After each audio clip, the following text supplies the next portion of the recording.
Coming up on this edition of VCU In-Depth, documentaries from students in VCU's Robertson School of Media and Culture.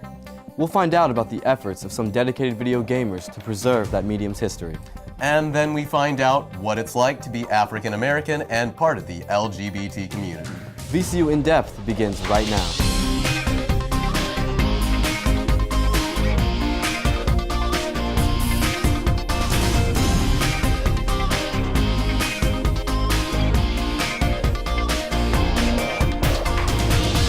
Good evening and welcome to VCU In-Depth. I'm Khalil Shepard. And I'm Jacob Nicholas. Thanks for joining us as we feature documentaries from undergraduate students in VCU's Robertson School of Media and Culture. Nearly every entertainment medium is going digital. You can download movies, stream music, and even read the latest news from anywhere with an internet connection. According to Statista.com, the video game industry has also been bitten by the digital bug, as more than 70% of video game sales in 2016 came from digital downloads and not physical copies. Game Changer, Let's Get Physical, looks to further explain digital versus physical and why it's important to know the difference as the documentary follows a two-man startup out of North Carolina determined to keep physical copies of video games alive.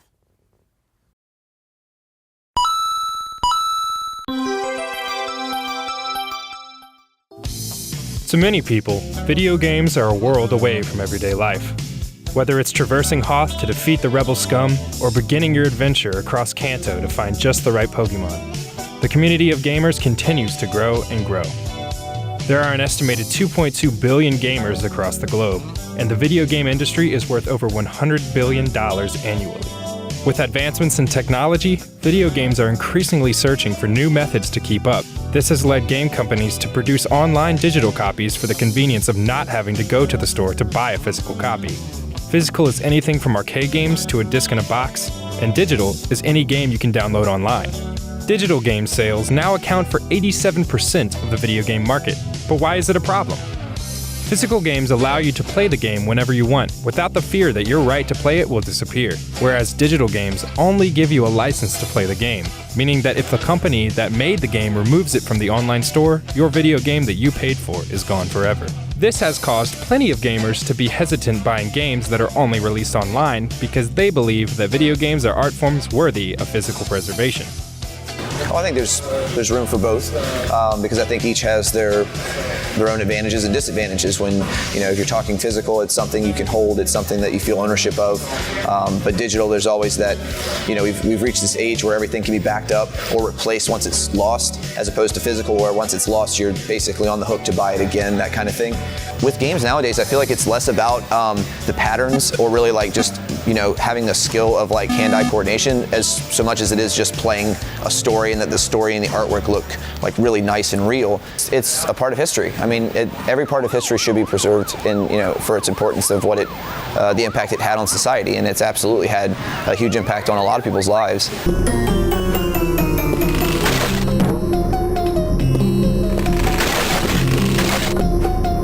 It's interesting that nobody sees this pattern. Yeah, photography was a novelty when that started, film was a novelty when that started, and now we consider those both art forms. It's all a pattern that we're gonna feel really dumb not looking at in a couple decades. There's always the joy of having that physical copy. Like I said, the idea that you could someday not be able to play it anymore because you didn't have that object. There's always that fear, so keeping it around is important. Plus, especially now that most things are digital, like things like Limited Run are out where you can get really amazing box sets with art books. We are Limited Run Games, a publisher of limited run physical games for PlayStation Vita and PlayStation 4. We focus on bringing games that were previously only available in a digital format to a physical medium. We're game collectors and players who fear the prophesied all-digital future. We hope that we're not crazy to think that there are other people like us that still want physical games. Limited Run Games has two co-founders, Douglas Bogart and Josh Fairhurst, and they seek to preserve as many digital games as possible. In the city of Cary, North Carolina, Douglas and Josh have been renting out office buildings to expand Limited Run Games space. In 2017, they began construction on a building solely for their company. They may look like just a couple of gamers, but they have created a unique company that has drawn the attention of some of the biggest personalities in the gaming industry. So I decided that the best route to be able to do what I wanted to do, which was make games, and do it on kind of my own terms, was to start my own company. We only had a little bit of money left on the loan we had taken out to kind of survive, and Josh didn't want his games that he had designed to exist as digital only. So why'd you hit me? I have free speech too, you know. I met Douglas when I was in 6th grade. It was the second year that I had lived in North Carolina, and he was in my science class. At some point, I think it was in like March of that year, Gundam Wing came on to Toonami on Cartoon Network, and I started this stupid Gundam site where I was making these really bad Gundam fan comics. And he like saw it and he was like, oh cool, is that Gundam? I'm watching that too. And then we just kind of started bonding from there. Josh and I have a really like almost 2-decade-long relationship. We consider each other more family than we do friends at this point. We've had some fights in between the years, but we always get through it. We were in bands together. We've done stupid stuff together, like we had a fake Jackass video that we used to make in 8th grade.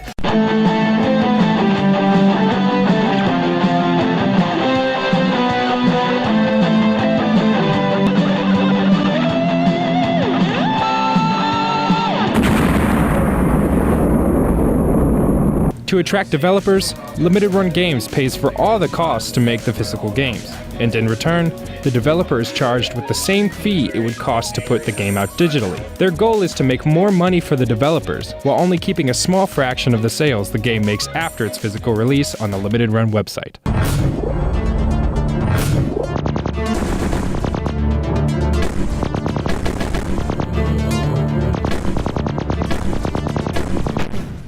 Douglas and Josh started their company on the idea of making digital games available physically, something they both share strong opinions on. I'm not opposed to digital. I think digital is good. I think digital without physical is bad though. I think you should have a choice. I understand the convenience of digital, but at the same time, you don't own that, and that's what bothers me, and that's why I like physical. I like the convenience of digital. That's basically the only plus that I see of that. But the plus of physical that I think a lot of people overlook is when you buy a digital game, you're just getting a license to play that digital game. You're not actually owning that digital game. At any point, the person that you bought that license from has the right to revoke that license. So Sony can revoke it, Steam can revoke it, Microsoft can do it, Nintendo can do it. So at some point in the next 10 to 15 years, people are probably going to lose access to all of their digital PS3 games. That's going to be the first major platform, I think, where people are going to start losing access to their games.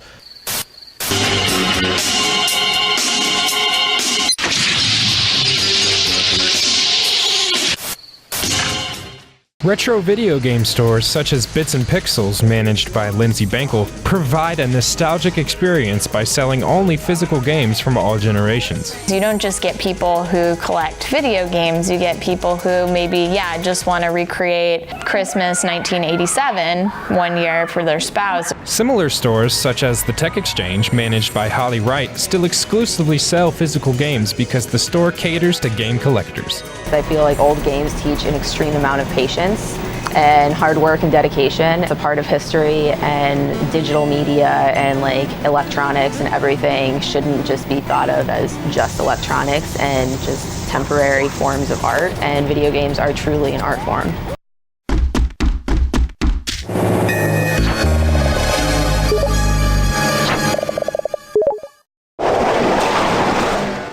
Due to the success of their company, Douglas and Josh are rapidly gaining recognition across the international gaming community. When I needed somebody to start going on forums and advocate for Limited Run, Douglas was my first choice for it. He's able to go to events and developers love him. It's kind of insane. We'll go to an event and they'll just be like big names that'll just be like, oh, hey Douglas. It's kind of crazy how many people he meets. And it's weird when I just like look at his Twitter and he's just like, hey, there's casually a picture of him with Eiji Aonuma of Zelda fame, the guy who's, leading the Zelda franchise. And Douglas is just sitting there like this, like hugging around him. And I'm like, what? How did you just casually tweet that?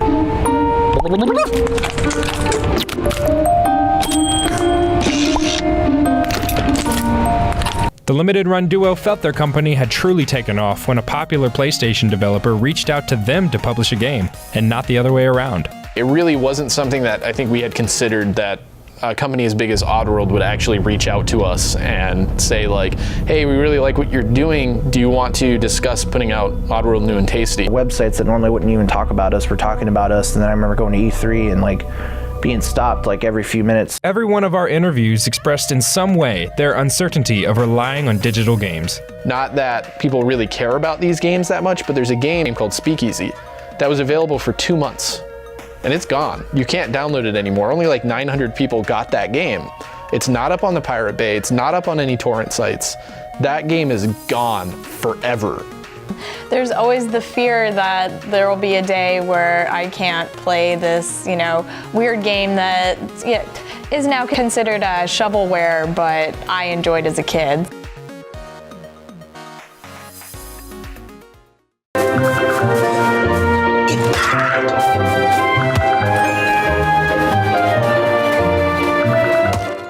Nintendo Switch, I think, is a big thing that we want to do. We don't have any kind of confirmation back on it yet. We don't know if we'll actually be able to get on there anytime soon, but it's something I really want to do. 1 month after completing our interview with Josh and Douglas, they finally got approval to publish games on the Nintendo Switch.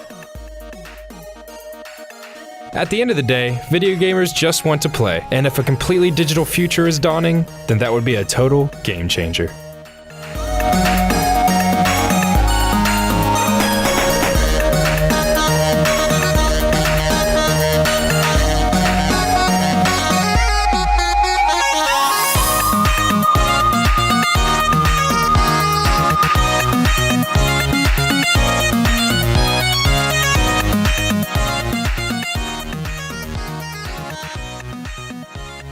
I'm Bill Oglesby, an associate professor in VCU's Robertson School of Media and Culture and the instructor for the documentary class. Joining me tonight are Eli Ruckman, Austin Schuler, and Tyler Thrasher, who produced the Game Changer documentary.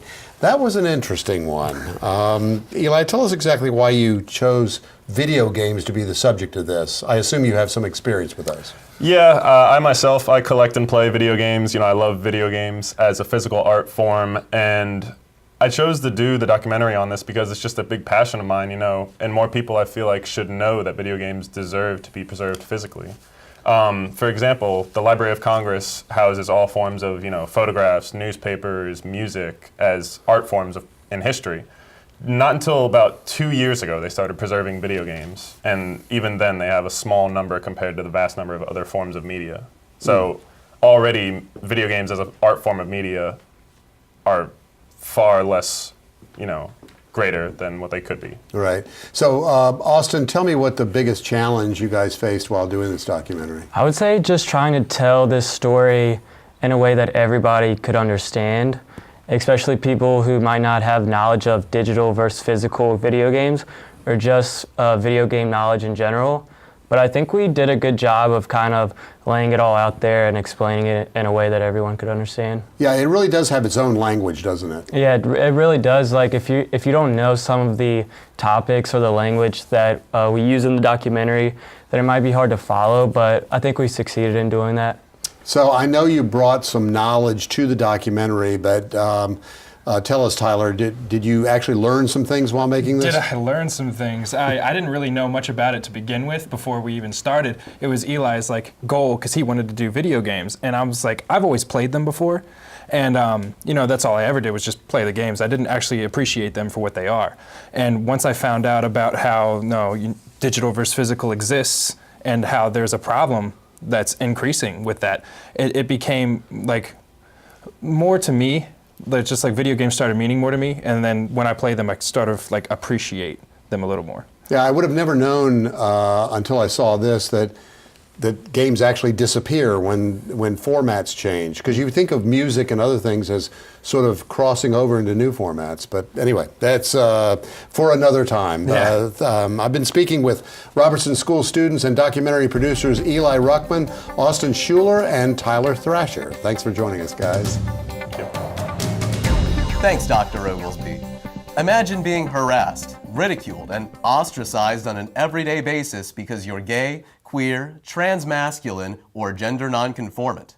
the struggle of having individuals judge you because you aren't heterosexual.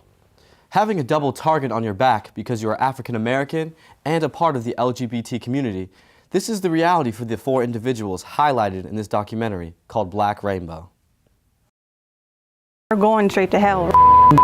Are you still that way? God created Adam and Eve, not Eve and Eva. Black people aren't gay or queer or anything but straight.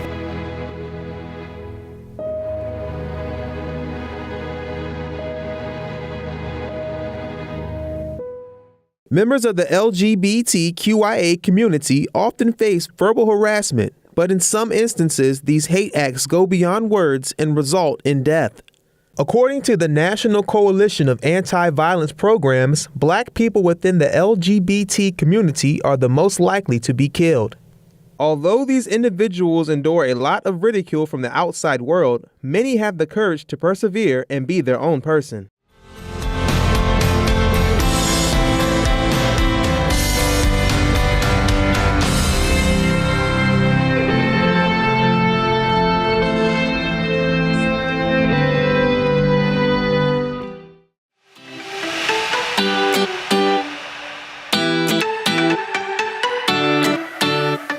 Yummy in my tummy for you and me. And me.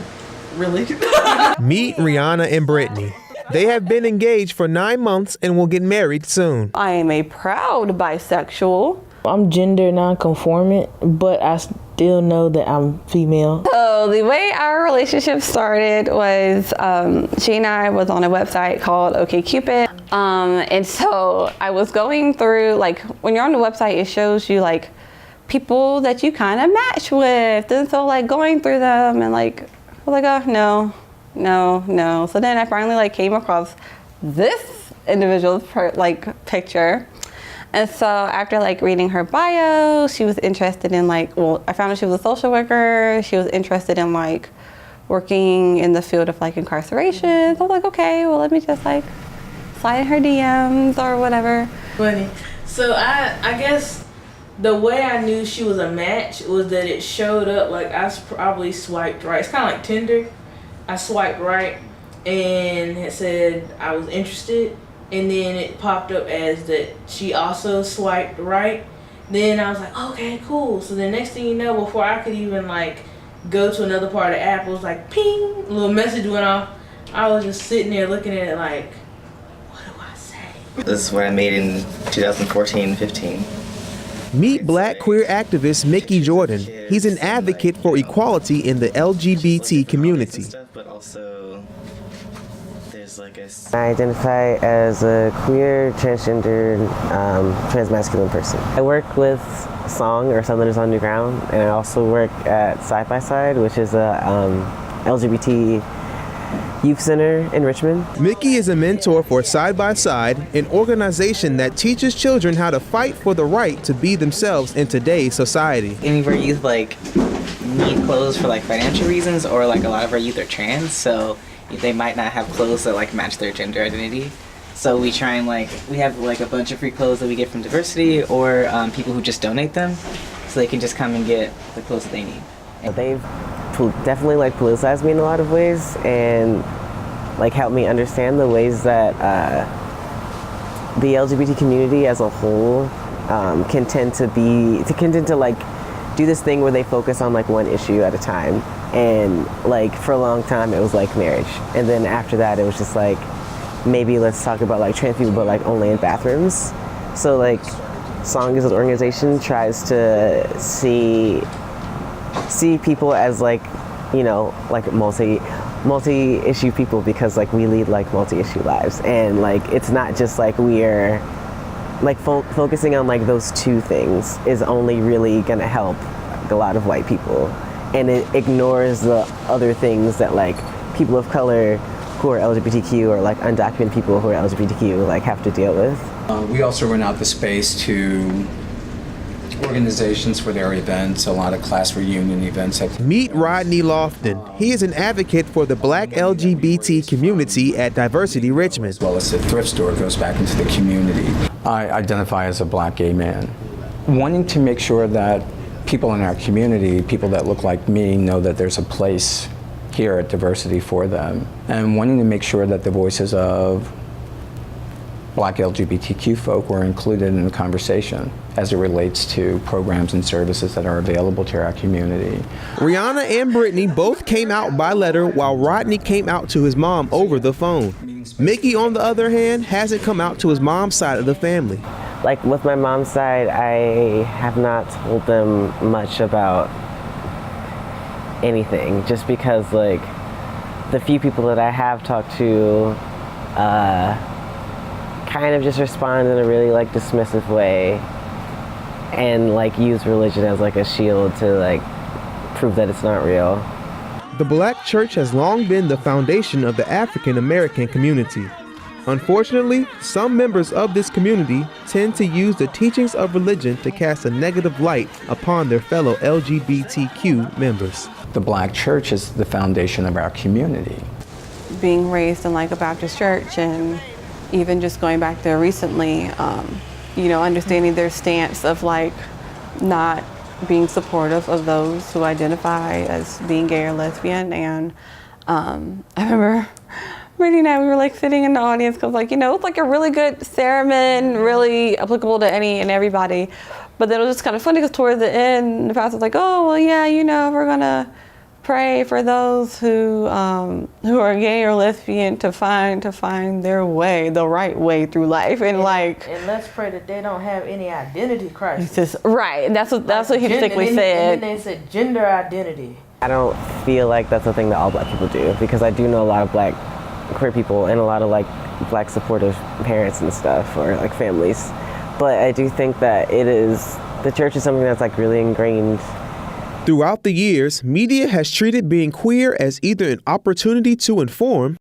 Look, Wade, I know we sent you those shoes as a good luck gesture, but we talked it over and you can't do this. I admit that I've worn some flamboyant designer outfits, but I've never dressed up like a woman. That's because you identify yourself as a man. I thought you, of all people, would understand. Or as an opportunity for satire. Hey, Weather, and welcome to Men on Football, the show that looks at football from a male point of view. That's right, tonight we're live and uncensored. That's right, naked to the world. Black gay people have those same stereotypes. Women are defined as overtly butch, very hyper-masculine. Men are considered effeminate.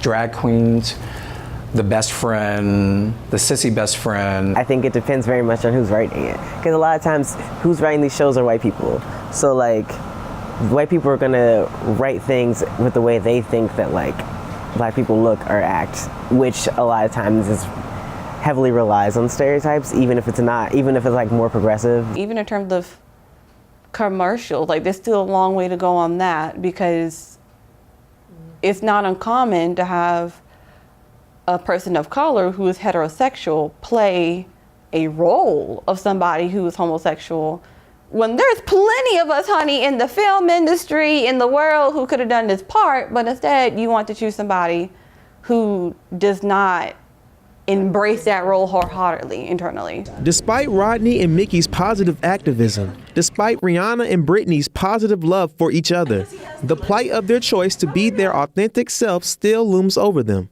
We're good folk, you know, just get to know us. Just let me be me, and I'll let you be you. I mean, I guess if people meet me and they meet me under like the context of like being like queer or trans or something, I don't want them to treat me like, you know, a dictionary to look up everything they want to know. I don't want them to like treat me like some token Black person in the room. I want them to like value my like intelligent experience and understand that I'm like Black and trans and queer all the time, and I can't like throw any of those away because they're all equally important to me. I feel like just being a woman in general, we're already oppressed, but don't use that as another reason to oppress me. And don't use my sexuality to undermine who I am and what I'm capable of. We're here to live, to be mothers and fathers, to be great uncles and aunts, but also just wanting to be and love who we love, you know.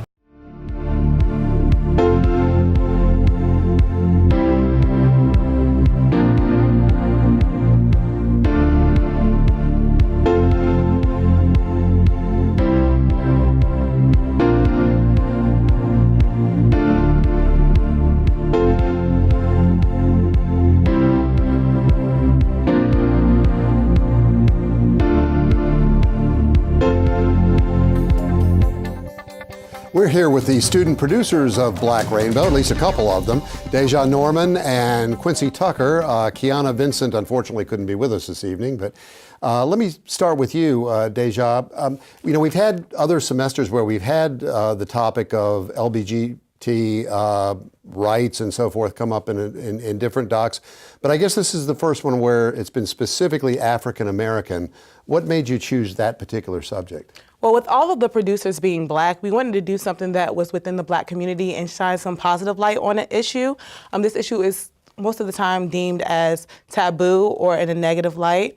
And so with all the controversy surrounding police brutality, when it comes with African Americans, it's hard to see people from the LGBT community get lost in translation. And so you don't really see the people that have actually been getting killed or murdered just because based on their sexuality. So we just wanted to shine some light on that, and then also kind of just show that these people are regular, they do regular things as we do. The only thing that's different is their sexuality, so. Okay. Quincy, let me ask you, what kinds of things did you learn while taping this documentary? We learned a lot. We learned the different letters of what the LGBT, what they stand for. That alone is, there's so many, right? Yeah, there's a lot of letters and they keep adding on and on. So doing this documentary was really good to learn what those letters mean and what they stand for, because not a lot of people know that, especially in the Black community. So it was good to learn that aspect of it. And we also learned what they went through, how they come out to the parents. Like being themselves is so hard, and it was just trouble. They had trouble coming out to the parents. Did you feel like, you both being African American, did you feel like that you had a learning curve to cross as well, or had you pretty much, were you pretty comfortable with the whole subject before you began the documentary? I was relatively comfortable, but doing the documentary helped me become more comfortable, because I guess, like we said, we don't talk about it, and you don't really know what they go through on a daily basis, because they have like the thing of being Black and they're gay as well, and we didn't really know that. So doing the documentary really helped us out a lot. Did you feel the same way? Yeah, I kind of got the gist of their plight beforehand, but actually being able to sit down with them and finding out like they have to suppress who they are, their authentic selves when I'm walking around, and this is something I take for granted by just being myself and not being judged by that. So yeah. All right, well, thanks again to the two of you for producing Black Rainbow, and we hope that you will come back and do another one sometime. Thanks again, Dr. Oglesby, and all the documentary students. That does it for this edition of VCU InDepth, and thank you for joining us. I'm Jacob Nicholas. And I'm Khalil Shepard. For all of us at VCU InDepth, good night.